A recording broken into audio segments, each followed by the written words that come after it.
Be it past or present, teachers have always made and continue to make a huge difference to the world.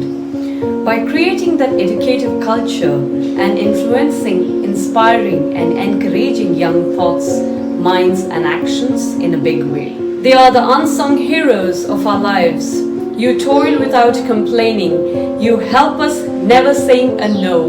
We can't be grateful enough, for we all feel very lucky to have you. A PhD in English, a scholarly and a scholastic individual maintaining a pedantic approach to learning is what makes us stand out and be unique. It is indeed my good fortune to have on board today a very notable senior English professorate who has been a part of the Etharaj family for quite a long time. She blossomed from a young Etharajian to a notable senior professor of the Department of English, Etharaj College. Explaining this beautiful journey goes beyond words. A teacher whom I have known as a very loving, caring, affectionate, amicable, approachable, exuding that dynamic and resplendent and vibrant personality. I am a sheer spectator of the way Madam taught me and still is teaching married students. It is immensely gratifying to note students raving about Madam even today the same way as I used to have during my college days. This is how good my today's guest of honor is. You are our guiding spirit who never let us trip over, and you make us realize that every single moment. It gives me tremendous pleasure to welcome on the hot seat today, Dr. Mangai Wilson. I'll welcome you, ma'am. I have tremendous pleasure in welcoming on the hot seat and on my channel for the very first time, Dr. Dee's EcoNet, the one and only, the resplendent and the vibrant Dr. Mangai Wilson. Welcome, ma'am, on my channel. How do you feel? Thank you, Divya. It's been a very, very long time. You used to take classes for me in English, and they're very, very alluring. You know, I have learned a lot from you, ma'am, I must say, and not just me, but all students, we all are indebted to you for what you have done to us. And if whatever we are today, I think it's only because of our teachers. A good amount of credit even goes to you. Thank you so much for giving that part of your time to us and molding us and shaping us in this way. Thank you. Thank you, Divya. Thank you for your warm welcome. And it's really nice to catch up with you after a long time. And this time, you are a VIP now. And you have come up with a lot of questions, interesting, challenging questions. And I'm looking forward to respond to your questions. Fantastic. All right. We start with the very first question, ma'am. The Oxford English Dictionary aspires to be the most extensive and complete record of the English language. In this context, how has COVID, the pandemic, changed the English language? This pandemic itself, it was sudden. We didn't expect the whole globe. It was really shocking, and it was overnight transition for most of us. The word itself, COVID-19 itself, according to the dictionary editors, appeared in February. That was the first time we heard this COVID. And then World Health Organization, it just reported and it just made a mention of coronavirus disease 2019. And then COVID-19. So the dictionary editors, there was some regional differences, and they were just puzzled how to go about it as COVID-19, full block, or COVID-19. It's dominant in the US, Canada, and Australia. It's common in UK too. UK, Ireland, New Zealand, and South Africa. They all use the same term, COVID-19. Oxford Dictionary, it's edited and published finally that the head word is COVID-19. They accepted that. So let's begin from COVID-19. The special coronavirus related updates, it gives us a glimpse into how language can quickly change in the face of unprecedented social and economic disruption. So it just disrupted our routine. For example, one of the effects of the pandemic is that it's brought obscure medical terms to the forefront of everyday speech. Traditionally, dictionary editors they include scientific and technical terms only if they achieve some degree of currency outside of their disciplines. But this is the first time they introduce new words, and soon after the spread of this COVID-19. So, this is the case for the names of drugs. Let's begin with names of drugs, since there are many thousands of these. For example, aripiprazole and hydroxychloroquine. It's a malaria treatment Drug. tablet, can be medicine, can be used for COVID-19. First hydroxychloroquine, and it was popularized by US, and then later on we just got used to that, and it was introduced in Oxford English Dictionary. But it was already introduced in 1951 itself in Oxford Dictionary, but at the same time it was popularized only during this time in 2020. Corticosteroid, that has been popularized, and it was published in 1958, but later at this juncture it's been popularized. And the language of quarantine, that itself we came across only now, self-isolation, and then shelter, and there are other terms in the watch list. Zoom bombing, that is there, Correct. and then masking, it includes masking, and then covidiot, and then doom scrolling, which happens when you skim anxiety-inducing pandemic-related stories on your smartphone. That can be called as doom scrolling. We usually Okay. scroll the phones, and doom scrolling can be used, and that has been published in our dictionary. And hamster cough, that is known as panic buying. It's a German term, panic buying. And Yeah. these terms anyone can use nowadays at this pandemic time. So these are all the words that comes to my mind when it comes to COVID. Ma'am, before we move on to the next question, I just wanted to say that absolutely what all you have spoken in the first answer. Okay. Absolutely, there has been a spurt as far as the pandemic vocabulary is concerned. New terms have come up, they've cropped up, new medical terms have come up, and not just that, even new acronyms have come up.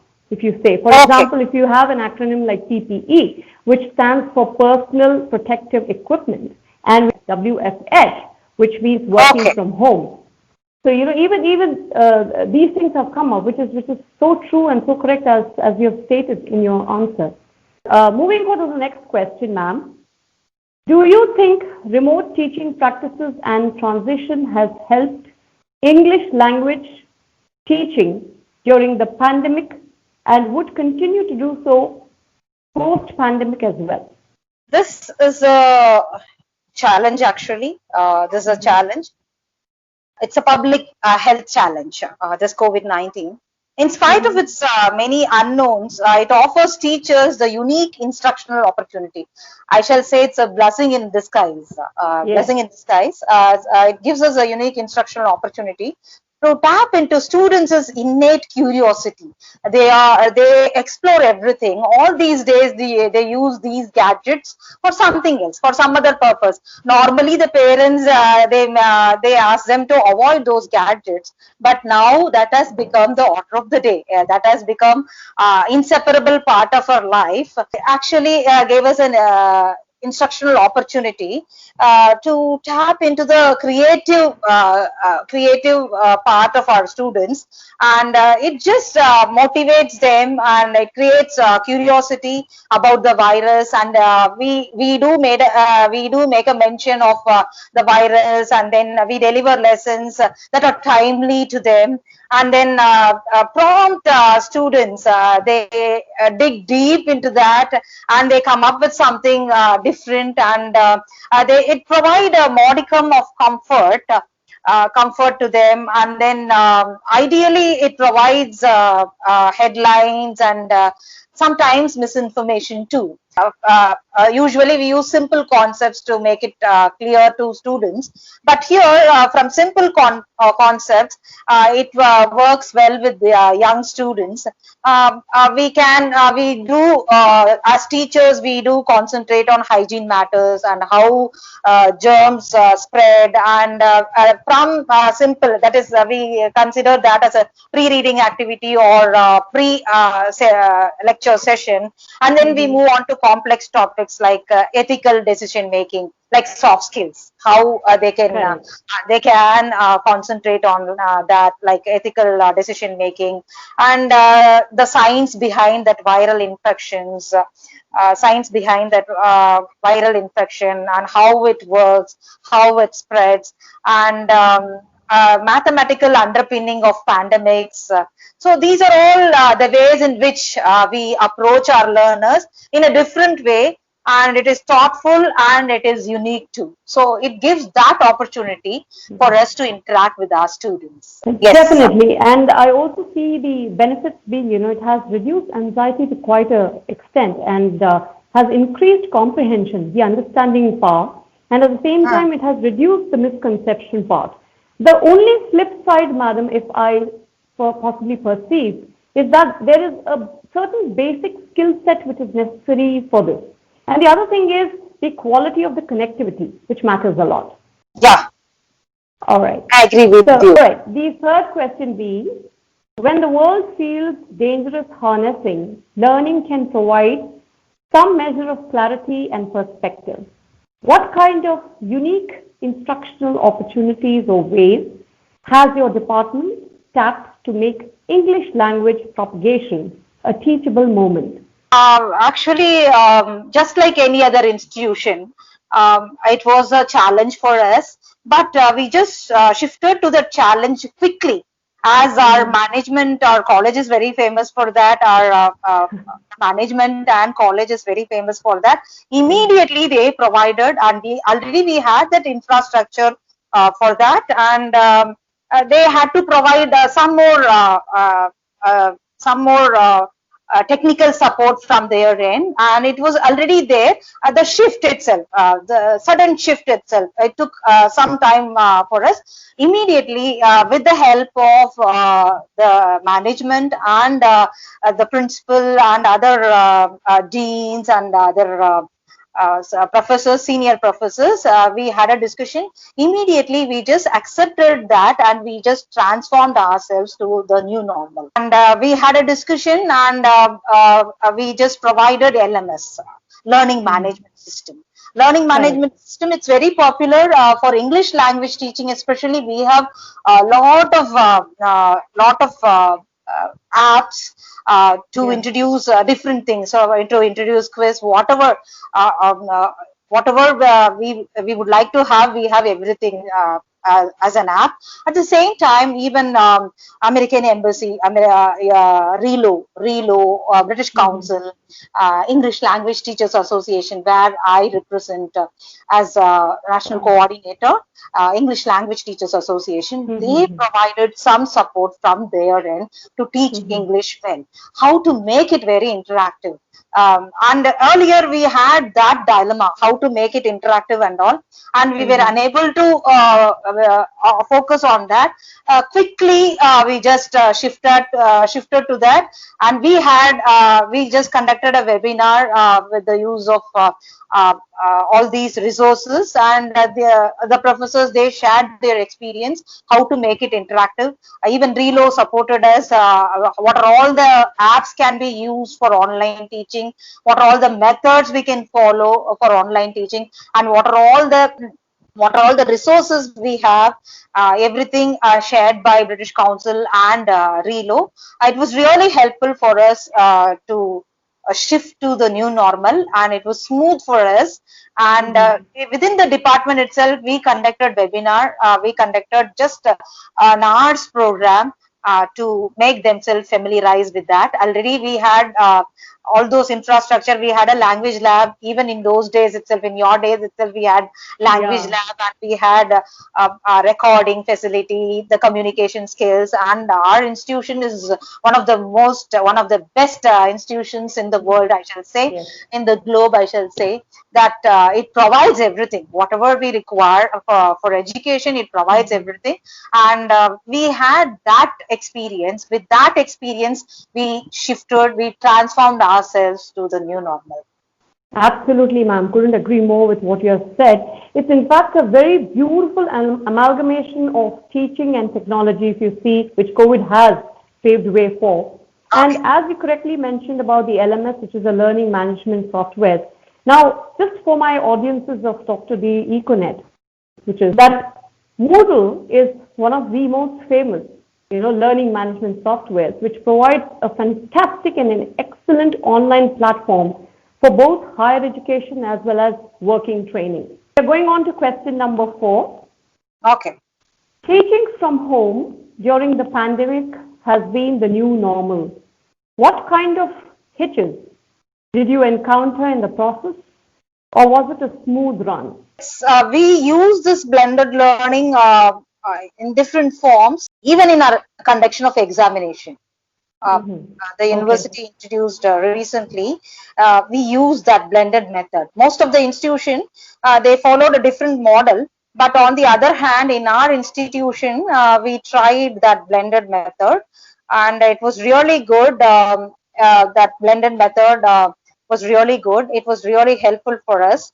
Um, how would the pandemic, after the future of teaching and learning, it requires some knowledge, and it's a difficult truth. Actually, it requires some knowledge. At this point, we don't know the extent to which COVID-19 will cause some proportion of colleges and universities. But this blended method, the higher education blended method, it helps a lot. We have to be ready for anything. We should have plan A and plan B. Though Yeah. we all are technically sound, we say we have high tension facility, high tension frequency facility in the infrastructure and everything. But it requires some time for us to get used to that, and we are not sure. We are uncertain about Yeah. this, and it will take some time for us to get used to that.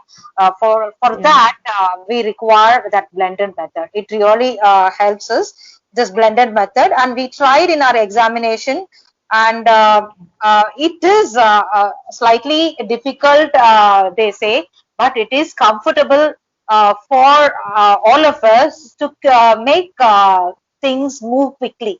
Even the examination system, it Yeah. was quick, and we had time, and we used that blended method.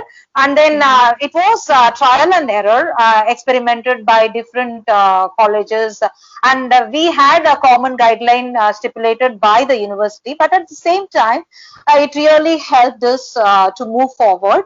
That method, it really helped us to move forward. And now we are going to publish our results with the blended Fantastic. approach, and it was really good. It was meticulously we plan and we do that. University helps us from their end, and we do say it's difficult. This pandemic, new normal is difficult. We do face some issues like electricity, the power supply. Other than that, we have data connections. We have other options too. Okay. To move on to the blended method, and we just adopted both methods. In other countries, advanced countries, they can provide all support, but countries like us, Asian countries, Developing we countries. do struggle. We do think in a different way. So at Absolutely. that, at this juncture, Kerala came up with that channels, education channels. They were the first one to introduce that education channel, and it was supported and it was appreciated by all. They were the Okay. first one. Soon after that, all the other states in India started following that, and it really clicks well. Even I do watch that Kalvi channel offered by Tamil Nadu School Education. We do watch that, and it's really good. It's comfortable, and Yeah. it's on their own pace, and the government comes up with good guidelines how it would support the learners and teachers, and they are really supportive. The government from their end, they do a lot. Overall at the national level, our prime minister, right from our prime minister, and even regional wise, state wise, they Yeah. do come up with lot of innovative techniques to match that gap. And finally, it's really fantastic. We do come across some pictures that's I shall say it's 5% or 10%. Other than that, we do convert that as a challenge. We take that as a challenge. Yeah. We convert that as a challenge, and we move forward with a lot of innovations. And it's really Yeah. successful, I shall say. Yeah, Yes. definitely. I think innovations have a big role to play, and we are so much dependent on innovation and online teaching and other tools, whether it is video conferencing or other softwares that are available, all kinds of technology, advanced technology, if I may say, that are giving us this kind of an opportunity. Without any block, we are able to carry on with our work. That's commendable. All right, we go on to the final question, ma'am. Universities and schools post COVID-19, do you think there is going to be a transition from a teaching culture to a learning culture? And if yes, what do you have to say about this systematic shift? Well, for the vast majority of colleges and universities that will survive COVID-19, most of us survived, and we have been doing something from our end. Most will likely see declines in revenue and increases in costs. Correct. Decline in revenue and increases in cost. We hope that schools and institutions prioritize their people as budgets are reduced. So we hope that they are reduced. We learned from the 2008 recession that relying on layoff to balance university budgets is the fastest way to kill innovation, risk taking, and morale. The higher educational future, that is COVID-19, will give us, however, is not entirely bleak. If we look far and hard enough into our post-pandemic landscape, we can glimpse some reasons for optimism. Nowhere is a higher education post COVID-19 future idea of online education. Now we are comfortable. We do face some features, but this quality online learning programs with high input operations, it requires both time to develop that and significant investments run into that. So we have to prepare ourselves for that. Many of us are worried that the rapid shift to remote learning will tarnish the reputation of online education. And each of them, they come up with something or the other, and then they think that it will tarnish the image of online education. This does not mean that the COVID-19 necessitated move to universal remote teaching will be all bad. So for students, it's bad, they say. The biggest future benefits of virtual instruction will come after our professors and students return to their physical classrooms. So we are looking forward to return to our physical classrooms with the new normal, with the new techniques. We shall meet our students with fresh energy, with fresh faces, with fresh ideas, and there are lots to discuss in the classroom, in physical classrooms, the experiences faced, and there are lots to do that in our physical classroom. End of the day, physical classrooms are the better options. We are looking forward to meet our students in our physical classrooms. I would end with that. Thank you very much for the wonderful opportunity, Divya. And it was nice catching up with you after a long time. When you were a student, it was different. This pandemic, it changed the entire thing. But our institution provided a lot of support, and from their end, we do enjoy everything. Every day we come up with just like our physical classrooms, we do come up with a lot of programs. We have, even this morning we had yoga, and we had a lot of speakers. We conduct through webinars. We invite a lot of speakers, study abroad programs, and then just like any other day, Etiraj is brimming with spirit. We are Yeah. Etirajians. So 3 cheers to Etiraj. Thank you. Yeah, well said, ma'am. You're correct. We need to find, we need to in fact see opportunity in every situation, irrespective of how the situation is, and we must take it in a very optimistic way and try to find out solutions from therein. So thank you so much for joining, Dr. Mangai, ma'am. It was amazing chatting with you, and this conversation was, though it seemed very formal, but it just really went out in no time. And I would love to have more such interviews with you and have you on board on my channel.